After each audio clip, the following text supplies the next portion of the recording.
What's up everybody, Planes of Existence with Platinum WoW, World of Warcraft. It's about just under 10 minutes. Let's go ahead and see what this is about. I have no clue what this one's about, to be honest with you. I have no clue. Of the Dream is Okay. the latest patch in Dragonflight, and during this new chapter, we'll be exploring the wondrous realm of the Emerald Dream.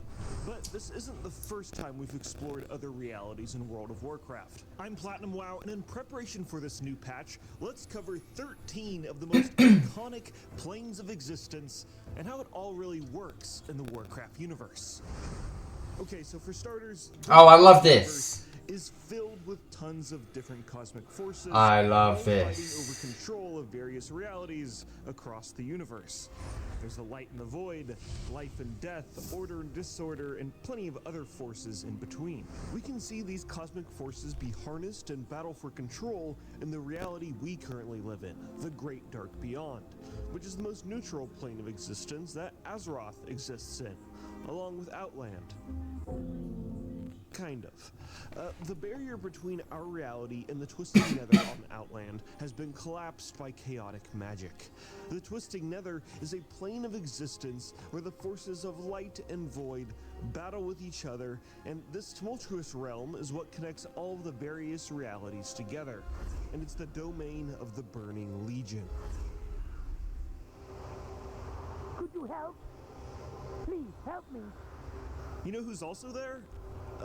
Magnus Manastorm, the dad of the infamous gnome mage Millhouse Manastorm.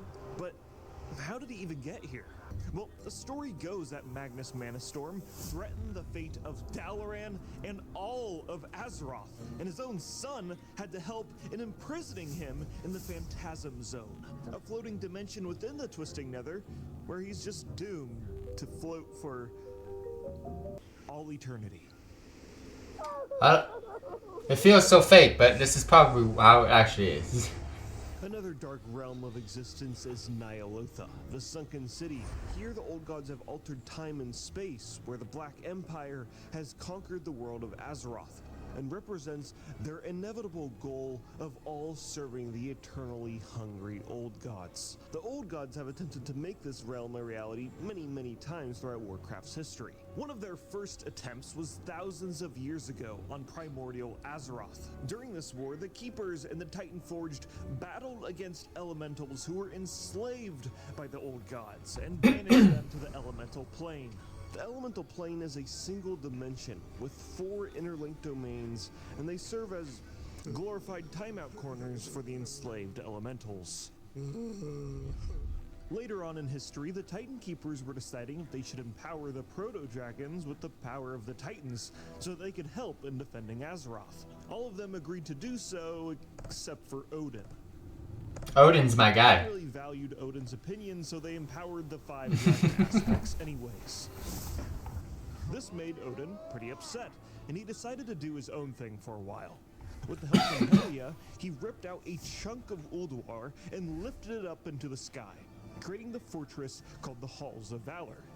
These halls are where the mightiest of Odin's Vrykul champions serve him in eternal life as reward for being faithful, mighty warriors. Later on, Helia would be But isn't he bored? one of her corrupted brothers to betray Odin and lock him and his warriors inside of the Halls of Valor and create her own realm of death, Helheim, which is the polar opposite of the Halls of Valor, and it's a place where the dishonorable are sent to endlessly battle in order to seek glory but never obtain it, as they sail through the endless seas of torment for all eternity.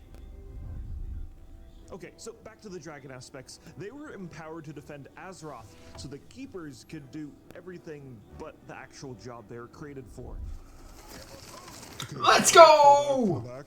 Freya, I need heals. I'm healing you, I'm healing you. I'm ulting! Okay, push. Orisa 1. Orisa. Focus Orisa now. But before the It's these types of war videos that help stupid me learn. Keepers left to start their gaming, they did leave the dragons with the Wormrest Temple.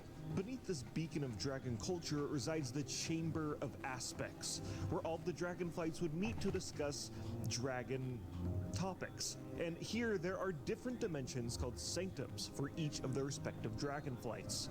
This is where they lay their eggs and protect them from the dangers of the outside world.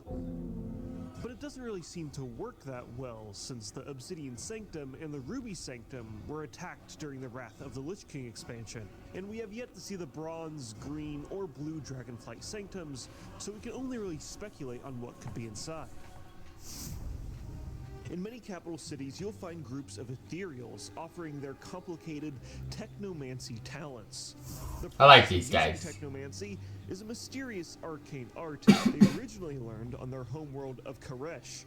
And with it, they can transmogrify your armor, increase its strength, and create pocket dimensions called void storage, a plane of reality where you can hoard random items from your adventures that you'll probably never look at again. Oh, but we gotta talk about my favorite pocket dimension. Step right up. Behold the amazing magical talents of the great Akazemzarak. That's me. How you doing? During the Legion expansion, mage players had the opportunity to enter the pocket dimension located inside of the Goblin's Hat. All right, pal. Just poke around in there and see what's going on with the rabbits. How did a wolf get in there? Well, don't just stand around. Kill the thing. Transporting them to a field full of bunnies and a wolf that somehow snuck its way inside. Players defeat the wolf so the great magician can continue his tricks.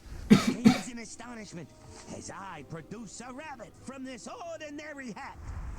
Hey, look at this. Tips are appreciated. Show's over, folks. Go on, scram. Get out of here, kid. You bother me.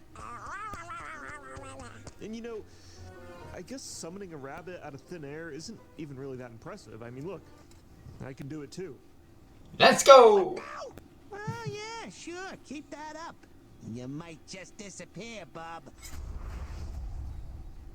Here's another one of my favorites. Players can obtain the portable pocket dimension, which is just a 32-slot bag, but later on in the Sepulchre of the First One's raid, you have the chance to get the warped pocket dimension, which is a trash item that when you open it, it contains another warped pocket dimension. And then you can open that and it contains another warped I remember this one. dimension, and then another. It eventually ends. And another. And this will repeat for all of eternity. You know what? I wonder what would happen if I placed it in the void storage pocket dimension.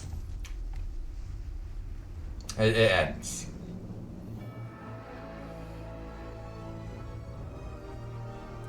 Alright, we're getting a bit off topic here. All souls from all mortal beings from all realities will eventually find themselves in the Shadowlands, Warcraft's afterlife. Upon entering the Shadowlands, you'll be judged by the Arbiter, who decides which reality in the Shadowlands is the perfect fit for your soul. There are an endless amount of realities here. The ones we do know about is the eternal damnation awaiting for you in the Maw, the sinful lands of Revendreth, the chaotic, war-torn realm of Maldraxxus, and the pretty chill lands of Bastion, where you get to hang out with Bluther. That's Blue Uther. Another significant realm is Ardenweald. This is a mystical forest of hibernation where the natural spirits travel to upon death so that they can be reborn anew in the Great Cycle. The protector of this realm is the Winter Queen, who helped cultivate the new world tree of Amirdrasil, which was then transported to its sister realm, the Emerald Dream. The Emerald Dream is the polar opposite in the Great Cycle. It is a land flourishing with life, which was originally created by the Keepers, and represents an evolutionary map for Azeroth's flora and fauna. It is the ever-shifting dimension under the protection of the Green Dragonflight, where time and space hold no meaning and nature flows without interruption.